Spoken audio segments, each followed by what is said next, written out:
ব্যাপারে, তাদের সাথে সদাচরণ করবে। মা বাবার সাথে খারাপ আচরণ করা যাবে।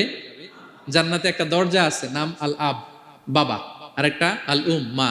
যারা বাবা মার সাথে ভালো আচরণ করছে তারা ওইটা দিয়ে ঢুকবে। সুবহানাল্লাহ পড়ে।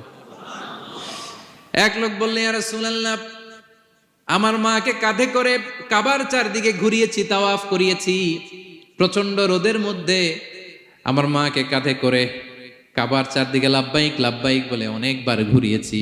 ইয়া রাসূলুল্লাহ, আপনি আমাকে বলে দেন, ছোটবেলা যখন আমি আমার মায়ের বুকের দুধ খেয়েছি ওই দুধের শোধটুকু আদায় হয়েছে কিনা?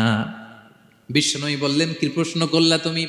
লাউ কাতাতা জিলদাক, তুমি যদি তোমার গায়ের চামড়া কেটে জুতা বানিয়ে দাও, চামড়াটা কেটে শুকিয়ে যদি জুতা বানিয়ে তোমার মায়ের পায়ের নিচে দিয়ে দাও, ছোটবেলায় মায়ের বুকের যে দুধ খেয়েছো, একটা দুধের এক ঢোক দুধ খাওয়ার শোধ আদায় হবে না।